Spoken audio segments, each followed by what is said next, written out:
eu cheguei em Uberlândia, eu já fui procurar, né, onde que eu poderia fazer uma prática parecida com o que eu estava fazendo em São Paulo, Com né, a nova dança.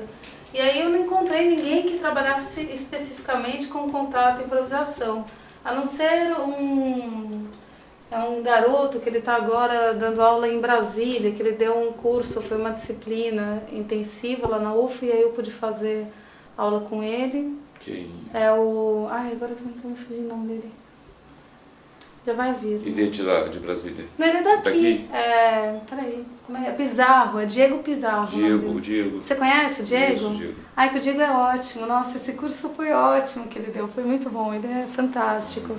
Aí eu fiz também, a Fernanda trouxe Fernanda Zoidança. e a Fernanda trouxe uma profissional da eutonia, que eu fiz recentemente, a Débora, acho que é a Débora Maia, ela também trouxe dois, e ela até trouxe dois dançarinos dessa linha do contato e improvisação, que eu também fiz oficina. Então eu fui pegando, né, uma coisinha aqui, outra ali, mas aquela prática que eu gostava de ter semanal, eu não tive. Não, quer dizer, eu só vi o espetáculo dele uma vez que ele apresentou no palco da dança, mas ele não tá morando aqui. Não, né? Tá na Alemanha. E aqui o que eu fiz foi assim, eu comecei a fazer, porque eu sinto falta de fazer atividade corporal mesmo. E aí aqui eu comecei a praticar esporte, que era uma coisa que eu não fazia em São Paulo, né? Principalmente correr, e aqui tem essa possibilidade de andar de bicicleta, que eu já adorava, mas que eu não tinha coragem mais em São Paulo. Minhas bicicletas ficavam penduradas assim na parede. E aqui eu vou dar aula de bicicleta, vou para a universidade. É o meu meio de transporte, porque eu não dirijo. E o que define valor de mercado numa obra de arte? Nesse seu estudo foi possível entender isso? Então, você tem até tem a Diva Benevides, ela é uma economista lá da Faculdade de Economia da USP, que ela escreveu um livro que é muito interessante, que é a Economia da Arte, né? Então aí ela faz o cruzamento, né, de diferentes aspectos, né? Desde a formação do artista até a trajetória que ele vai construindo profissional, até, claro, né, muitas vezes o que o Bourdieu chama de capital social, ou seja, o circuito de relações que ele carrega, né? Tudo isso acaba favorecendo, né, esse artista ter êxito ou não no mercado. Não é uma questão, o que ela mostra, e eu concordo, que não às vezes valor estético, não é valor de talento. Valor de mercado. Exatamente, e não é um valor abstrato ou definido pelo talento, né? Ele tem todo esse conjunto, né, de fatores que são de uma ordem, às vezes, social, econômica, né, como essa questão do capital social, que faz muita diferença, né? Tanto que você vê, às vezes, tem famílias inteiras, né, que estão no circuito de arte, como os Lerner, né? Você tem lá Nelson Lerner, você tem a Sheila Lerner, a Jaque Lerner.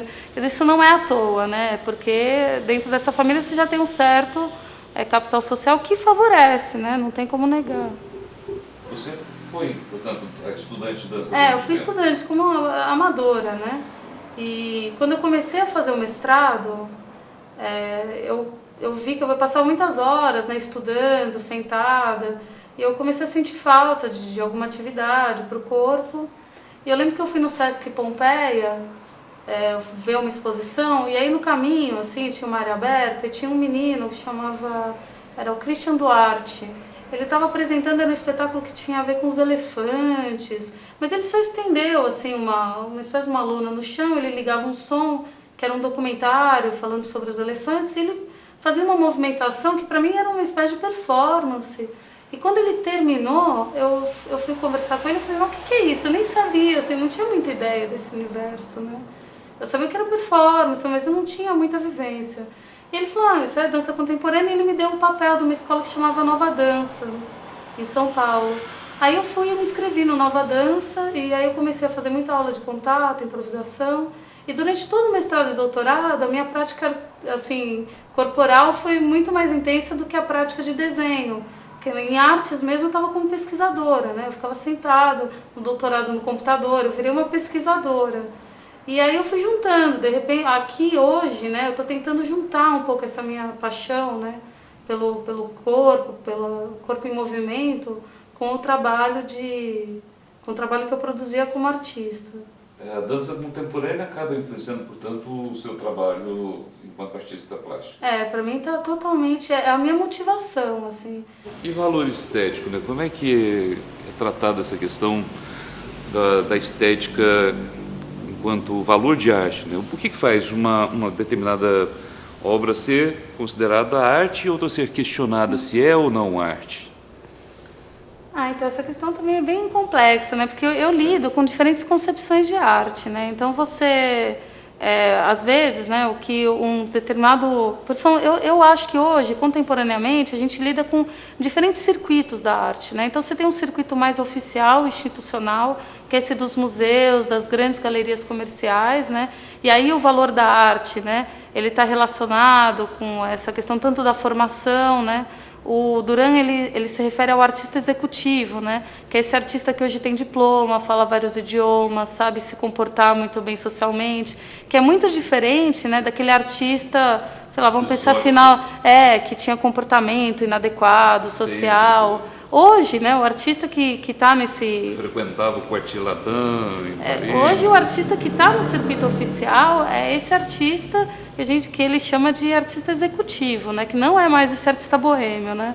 E até ele chega a falar que o artista... adaptado aos modos de produção atuais, né? Claro, dentro da sociedade capitalista, que exige determinados padrões. Isso acaba interferindo também na sua estética, né?